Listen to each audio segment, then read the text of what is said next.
1/1/2026 ஆங்கில புத்தாண்டில் இந்த ஆண்டு நீண்ட ஆயிலும் நிறை செல்வம் பெற்று வாழ இந்த ஆங்கில புத்தாண்டு வாழ்த்துக்களை உங்களுக்கு பண்போடும் பணிவோடும் தெரிவித்துக் கொள்கின்றேன். நிகழும் மங்களகரமான விஸ்வாவசு வருடம் மார்கழி மாதம் 17ஆம் நாள் இந்த 1/1/2026 நமக்கு மலர்கின்றது, பிறக்கின்றது. கூட்டு எண் 2026 கூட்டுனா 1/1/2026 12, 2026 கூட்டும் பொழுது 10. ஆக 10 என்பது சூரியனுடைய நண்பர். சூரியனுடைய எண்ணாக இருப்பதனால் அரசாட்சி, ஆளுமை, திறமைகள், நிர்வாகம், நேர்மை இவற்றெல்லாம் ஒரு மாறுபாடக்கூடிய ஆண்டாக இந்த ஆண்டு மாறும். இந்த ஆண்டு குரு, அதாவது 2/6க்கு மேலே குரு உச்சம் பெறுகிறார். அப்போ 2/6 உச்சம் பெறும்போது மிக பொருளாதாரத்தில் எல்லாருமே நல்லா இருப்போம். ஏன்னா அடிப்படை பணம், அடிப்படை பொருளாதாரம், அதனால் அந்த இதில் நல்லா இருப்பாங்க.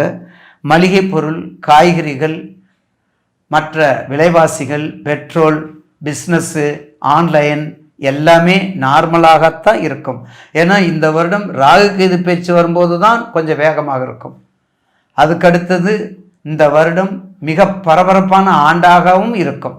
ஏன்னா 5 ஆண்டுகளுக்கு வரக்கூடிய நமது சட்டமன்ற தேர்தல் மிக சிறப்பாக நடைபெறுவதும் இந்த 2026. அப்போ அது நமக்கு ரொம்ப சிறப்பான ஆண்டாக நம்ம சொல்லணும் இல்லையா?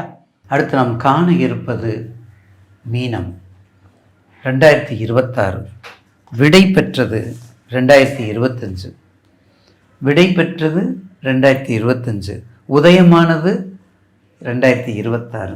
எங்களுக்கு எப்போ உதயமாகும் என்ற கேள்விக்குரிய மீனராசி நேயர். தேவையற்ற செலவு, பயனற்ற சொற்கள், சுப விரயத்தை சிக்கனப்படுத்த வேண்டும் கொடுத்து வைத்த ராசி மீனராசி. இது எல்லாம் நிகரற்ற தன்மை, உயரற்ற குணங்கள், உயர்ந்த மேலோக்கிய நிலையில் உள்ளவங்க மீனம். எந்த நிலையில் இருந்தாலும் உங்களுக்கு இந்த ஆண்டு சற்று சறுக்கல். ஏன் சற்று சறுக்கல்?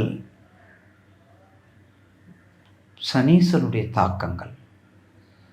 முதல் சுற்றாக இருந்தால் கொஞ்சம் கவனம், கொஞ்சம் சிரமம். 2வது சுற்று காலர் தூக்கி விட்டு நம்ம போகலாம்.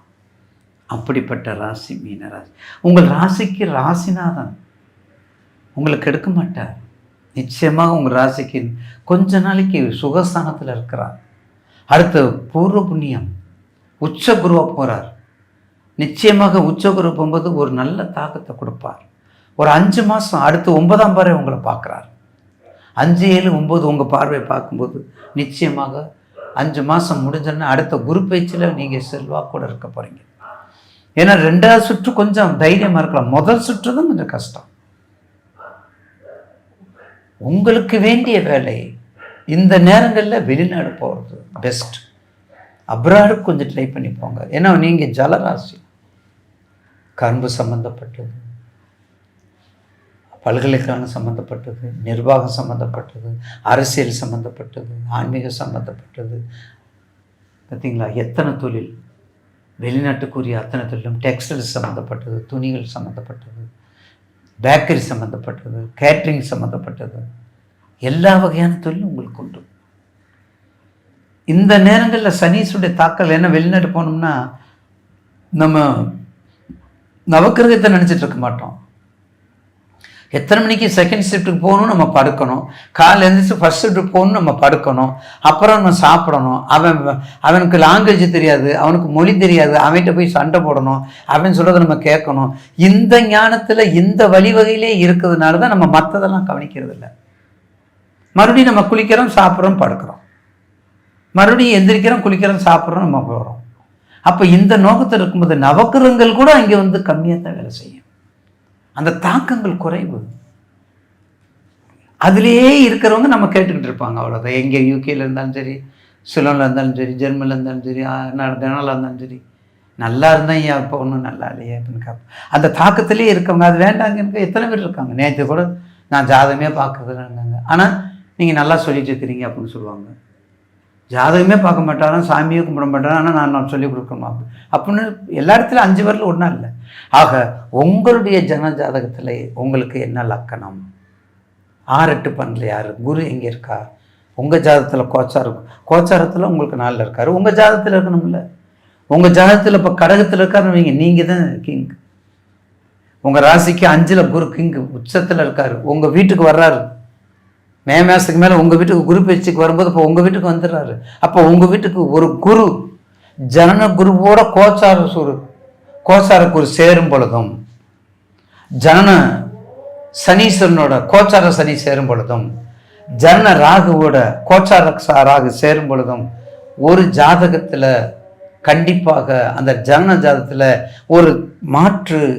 ஒரு மாற்றம் ஏற்படும். அது நல்லதாக இருந்தாலும் மாற்றம், கெட்டதாக இருந்தாலும் மாற்றம் கண்டிப்பாக ஏற்படும் என்பது பராசருடைய விதி. அதனால கவலையே படாதீங்க. நிச்சயமாக அதுக்கு ஒரு மாற்று கருத்து உண்டு. மிக நன்மை, மேக்சிமம் நன்மையே நினைப்போமே, நன்மையே நினச்சிக்கிறோமே. அந்த மாதிரி கண்டிப்பாக மீன ராசிக்கு நிச்சயமாக இந்த ஆண்டு கொஞ்சம் குரு, உங்களுடைய வீடு தானே, உங்களுடைய வீடு, உங்களுக்கு கெடுக்க மாட்டார், கொடுக்க தான் சொல்லுவார். எந்த வகையிலாவது உங்களுக்கு கொடுக்கணும்னு நினைப்பார். ஆனால் சனீஸ்வரர் அவர் காரியத்தை, அவருடைய செயலை செய்யும் பொழுது, அந்த கடமையை செய்யும் பொழுது கற்றுக் கொடுக்குறார் நமக்கு. அந்த கற்றுக் கொடுக்குற பாடத்தை நம்ம எடுத்துக்கிறோம்.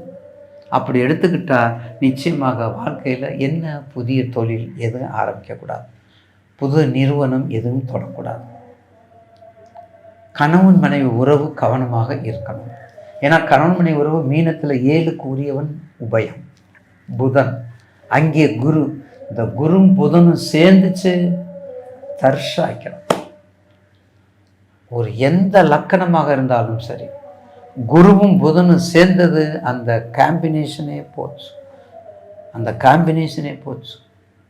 அப்படிப்பட்ட குருவும் கண்டிப்பாக மீனத்தில் கணவன் மனைவி உறவுனாலும் சரி, தொழில்னாலும் சரி, இல்லை நிர்வாகம் பண்ணாலும் சரி, அரசியல்னாலும் சரி, மிக கவனமாக இருக்க வேண்டும்.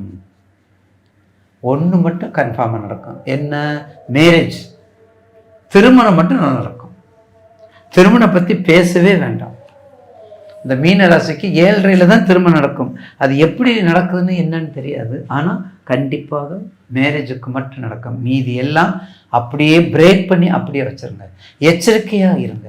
எல்லா செயலிலும், எல்லா தொழிலும், எல்லா முதலீடும் போயிட்டுறாதீங்க. ஏன்னா ஃபைனான்ஸு ஆன்லைனில் போய் அதை போனீங்கன்னா யாரும் காப்பாற்ற முடியாது. உங்கள் தசாபத்தியை மட்டும் மீனதுக்கு பார்த்துக்கங்க தயவு செய்து. பக்கத்தில் உள்ளவங்க கேட்டுக்கோங்க. 7:30 இன்னும் 7:30 உங்களுக்கு ஜென்மம் நடக்குது. இந்த ஜென்ம முடியவே 1 வருஷம் இருக்குது, இன்னும் 1 வருஷம் இருக்குது. அப்புறம் தான் மேசத்துக்கு போகிறாரு. அப்போ புதியதாக தயவு செய்து எதுவும் ஆரம்பிக்காதீங்க. கணவன் மனைவி உறவு பொறுமையாயிருங்க. இந்த ப்ரெஸ்டீஜ் பார்த்தே குடும்பத்தை பிரிக்கிறது. இந்த ப்ரெஸ்டீஜ் பார்த்து இந்த மீனமும் இந்த கன்னி, அந்த மிதுனமும் இந்த தனுசும் இதே வேலை தான். அதனால் ரொம்ப எச்சரிக்கையாக இருக்கணும். கணவன் மனைவி உறவு எச்சரிக்கையாக இருக்கணும். வெளிநாட்டுக்கு போகிறவங்களுக்கு கண்டிப்பாக முயற்சி பண்ணுங்கள். மீனம் ஒரு தடவையாவது நீங்கள் போய் ஆகணும். போகணும். அரசியல்னாலும் சரி, நிர்வாகம்னாலும் சரி, எல்லா பல்கலைக்கழகம்னாலும் சரி, எல்லாத்துலேயும் கொஞ்சம் கண்ட்ரோலாக அகலக்காலம் வைக்கிறதா 2026 அந்த ரெண்டாவது அதாவது வருஷத்தை 2ஆக பிடிச்சிக்கோங்க. 2வது சுற்று, முதல் 6 மாதம், 2வது 6 மாதம். 2வது 6 மாதத்தில் நீங்கள் ஜெயிச்சிருவீங்க. என்ன 7 இருந்தாலும் உங்கள் வீட்டை பார்க்குறாரு அவர். மறுபடியும் சொல்கிறேன், அவர் கும்பத்தை பார்க்கல, மகரத்தை பார்க்கல, விருச்சிகத்தை பார்க்கல, உங்கள் வீட்டை பார்க்குறாரு, பாக்கியாதிபதியை பார்க்குறாரு. அப்போது நீண்ட நாளுக்கு இந்த தகப்பனுடைய சொத்து சுகங்கள், அப்பாவுடைய நலன்கள் எல்லாமே கைகூடி வரக்கூடிய நேரம் தான் 7:30ன்னு சொல்லி அதையே நினைக்காதீங்க. முன்னாடி சொன்ன மாதிரி பிள்ளையார் வழிபாடு, ஆஞ்சநேயர் தோத்திரங்கள், பாசுரங்கள், பாராயணங்கள் நல்லா படிங்க. மானசீகமாக படிங்க. அப்படி படித்து வந்தால் மீன ராசிக்கு இந்த ஆண்டு நிச்சயமாக ஒரு சிறப்பான ஆண்டாக, ஒளிர் விளக்கான ஆண்டாக மாறும் என்பதில் என்பதில் மாற்று கருத்து அல்ல. இந்த பாதங்கள், அந்த முட்டிக்கும் கீழே இந்த ஸ்போர்ட்ஸ் போகிறது, வெளிநாட்டு போகும்போது எங்கேயாவது அவசரமாக ஓடுறது, அந்த மாதிரி மருத்துவ செலவுகள், அந்த இதெல்லாம் ரொம்ப கவனம். இந்த மீனம்ங்கிற பாதத்தை குறிக்கக்கூடிய இடங்கள், அந்த எலும்பு சம்மந்தப்பட்டது, அந்த எதாவது கிராக் ஆகக்கூடிய சம்பவங்கள், இதெல்லாம் ரொம்ப. ஏன்னா கண்டிப்பாக 7:30 நடக்கும்போது எங்கேயாவது ஒரு இடத்துல இடிக்க தான் போகும். பகலில் பயணங்கள், ராத்திரியில் கண்டிப்பாக அறவே விடுத்துருங்க. பகலில் பயணத்தை வச்சுக்கோங்க. எல்லாத்தையும் கரெக்டாக வச்சுக்கிட்டிங்கன்னா நிச்சயமாக மீனராசி நேயர்களுக்கு இந்த ஆண்டு ஒரு சிறப்பான ஆண்டாக அமையும்.